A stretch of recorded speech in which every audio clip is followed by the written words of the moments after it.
Sebenarnya kalian pernah kepikiran nggak sih minuman beralkohol? Asalnya dari mana? Jenisnya ada apa aja? Efeknya buat badan itu apa aja? Kayak bikin pusing atau bahkan sampai ada yang pingsan, dan ada juga yang bilang blackout. Sebenarnya pingsan sama blackout sama apa enggak ya? Nah, kalau kalian ingin tahu soal itu, tonton video ini sampai habis ya. Komen, subscribe, like kalau suka, dan share ke teman kalian yang perlu tahu buat info ini.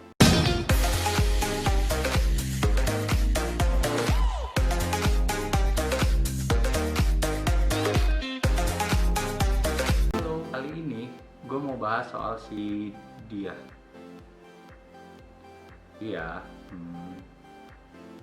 Bukan mantan, bukan gebetan, bukan pantun.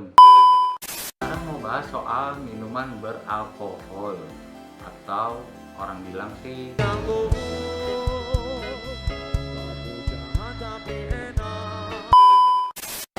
video ini bukan anjuran atau rekomendasi ya. Buat yang di bawah 21 dan emang nggak minum, ya jangan. Tuh, waduin bapak lo ya. Jadi kita bakal agak sedikit ke kimia dan ada juga biologinya. Gak terlalu serius sih, kita bahas yang general aja. Kalau soal alkohol, sebenarnya dia ada jenis apaan aja sih? Jenis alkohol itu terbagi menjadi 3. Ada yang primer, sekunder, dan tersier. Nah, alkohol yang sering digunakan buat sehari-hari itu alkohol sekunder. Itu ada metanol, isopropanol, dan etanol. Kalau metanol tuh yang kalau kalian suka lihat di lab yang warna biru itu loh. Isopropanol buat bahan pembersih. Kalau yang ini jangan diminum ya. Dan etanol ada yang dihasilkan dari fermentasi, ada yang dibuat sintetik khusus untuk membersihkan luka ringan. Minuman beralkohol itu secara garis besar dibagi menjadi 2, ada yang distilled dan non-distilled. Dua-duanya sama-sama melalui proses fermentasi, tapi yang satu fermentasi aja. Kalau yang distilled dia ada tahap lanjutan, yaitu distilasi setelah proses fermentasinya. Jadi bikin kadar alkoholnya lebih tinggi daripada yang non-distilled. Distilasi itu adalah suatu proses pemisahan campuran bahan berdasarkan volatilitas atau kemudahan menguapnya. Untuk skala lab ya, kalau untuk skala industri pasti beda. Banget ya. Intinya gini deh, kalau distilasi itu dia pasti melibatkan pemanasan dan kondensasi. Jadi komponen yang lebih mudah menguap bakal dipisahin. Proses fermentasi itu proses alami yang dilakukan sama mikroorganisme di mana gula dirubah menjadi energi dalam selnya. Jadi istilahnya kalau kita manusia kayak makan gitulah. Nah, hasil selain energi itu ada juga di etanol.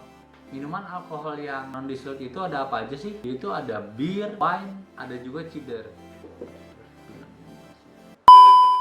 Yaitu ada bir, wine, dan cider.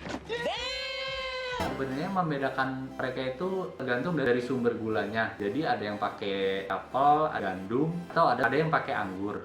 Oh my god.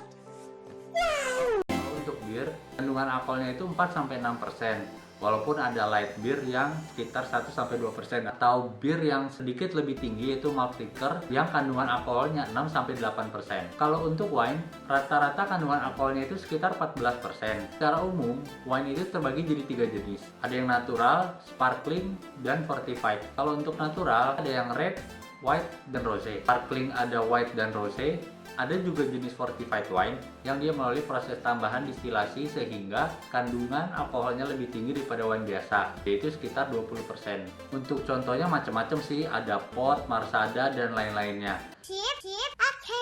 Jadi memang kalau untuk wine ini tergantung dari jenis anggur yang digunakan sebagai bahan material utamanya. Kalau yang membedakan red dan white, kalau red dia menggunakan anggur biasa yang suka ada di toko buah yang warna merah. Kalau misalkan white wine dia menggunakan anggur putih. Atau sebenarnya yang kalau kita lihat sih hijau warnanya, yang lonjong-lonjong itu. Ada juga champagne. Banyak yang bilang kalau untuk champagne itu berbeda dengan jenis wine karena dia melalui proses tertentu yang menyebabkan dia memiliki soda di dalamnya. Dan kalau untuk champagne sendiri dia memiliki kandungan alkohol 10-12% dan dibuat khusus di champagne Prancis. Sombong amat. Kalau untuk yang distilled dia ada gin, whiskey, rum, brandy, tequila, vodka. Komen, subscribe, like kalau suka, dan share ke teman kalian yang perlu tahu buat info ini. Nah sekarang efeknya apa aja sih kalau untuk badan? Sebenarnya kenapa kalau minum kan masuknya ke sistem pencernaan, kenapa berpengaruh ke yang lain-lain juga ya? Nanti yang masuk ke sistem pencernaan kita atau yang pertama kali itu ke lambung, partikel alkohol ini cukup kecil untuk bisa menembus membran-membran pada organ tubuh kita. Jadi, dia bisa lolos ke sistem peredaran darah kita, terus ke liver. Nah, liver akan menangkap sinyal adanya racun di tubuh kita. Dia akan ngeluarin alkohol dehidrogenase buat memecah alkohol menjadi asetaldehid. Asetaldehid itu juga masih racun buat tubuh kita, sehingga dia ngeluarin enzim lagi, asetaldehid dehidrogenase buat memecah asetaldehid menjadi asetat. Nah, proses ini kan berlangsung secara terus-menerus karena aliran darah terus ngalir kan. Selama ini ada juga alkohol yang lolos dan mengalir ke otak. Nah, di otak ini pada alkohol jumlah tertentu, otak akan mengeluarkan zat kimia dopamin yang menimbulkan efek rileks, dan pada dosis lebih lanjut, otak akan mengeluarkan zat kimia endorfin layaknya efek narkotika. Itulah kenapa makanya banyak yang canduan, atau yang lebih parahnya lagi bisa sampai pingsan. Nah, seperti pertanyaan di awal, sebenarnya pingsan sama blackout itu sama atau beda sih? Banyak penjelasan di artikel, pingsan itu beda sama blackout. Kalau pingsan, itu dia mencapai kondisi nggak sadar akibat konsumsi alkohol berat. Penyebab pingsan yang kita bahas ini yang akibat alkohol ya. Kalau untuk faktor medis lainnya seperti darah rendah, epilepsi, dari kekurangan oksigen, atau faktor medis lain, itu beda cerita.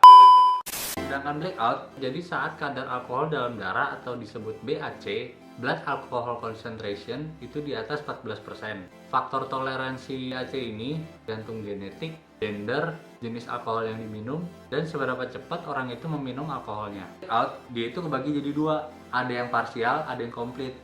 Nah, kalau untuk si blackout ini, dia udah melibatkan memori dari orang tersebut. Visual orang itu atau kemampuan dia berbicara itu masih bisa, tapi dia nggak bisa mengingat beberapa kejadian saat dia blackout parsial itu. Kalau misalkan yang complete blackout, dia udah nggak ingat sama sekali kejadian apa di malam sebelumnya. Nah, ini dia yang bahaya, apalagi kalau buat cewek-cewek di luaran sana yang bisa jadi ke macam-macam lah jadinya. Bahayanya, kalau blackout ini kejadian terus-menerus, dia akan mengakibatkan kerusakan otak yang fatal, sehingga kemampuan otak untuk mengingat memori tertentu atau recall suatu ingatan akan terganggu. Nah, begitulah kurang lebih asal jenis minuman beralkohol dan apa aja efeknya ke badan kita. Sumber-sumber yang ada di konten ini gue taruh di deskripsi semuanya ya. Jangan lupa buat komen, subscribe, like kalau suka, dislike kalau nggak suka, dan share ke teman kalian yang perlu tahu buat info ini. Thank you for watching. See you on my next videos.